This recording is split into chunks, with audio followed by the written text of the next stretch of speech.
Hello math enthusiasts, I'm Teacher Bob, and today we're going to be unraveling the mystery of the order of operations. You might have heard of BODMAS, BIDMAS, even PEMDAS or BEDMAS. These are all acronyms that help us to remember the order of operations. An acronym simply means it's a word where each of the letters stands for something. So in these examples here,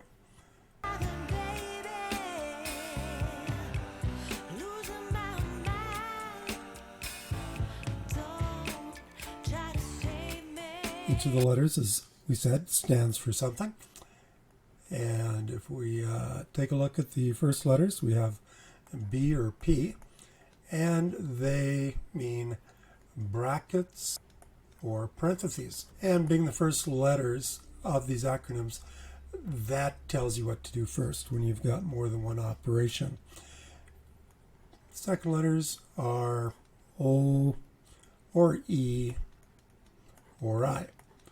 And what those stand for are exponents. Exponents can be things that are squared or even square roots. D and M come next, and the reason we choose to look at these together, you can see here we've got a D and an M, and a D and an M, and an M and a D, and a D and an M. They don't all come in the same, they're not all in the same order.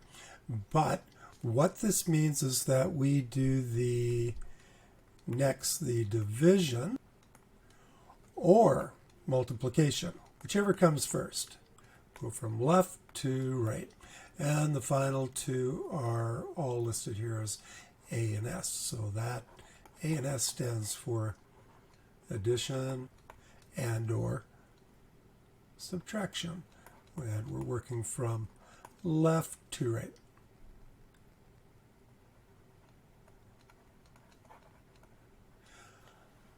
All right, so if we had an example question, let's say it was 2 plus 3 times, we can use a parentheses or brackets to show this, and the quantity inside is 4, subtract 2, and then that quantity is squared.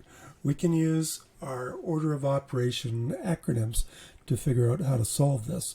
So according to our order of operations, we would first solve the brackets, and then we'd move on to the exponent, followed by multiplication, and then addition. So that is the order of operations. And there you have it. The order of operations is as easy as BODMAS or BEDMAS. Remember this rule, and you'll never be confused about which operation to perform first. If you found this video helpful, don't forget to hit that like button or sign up for more of my fun math videos.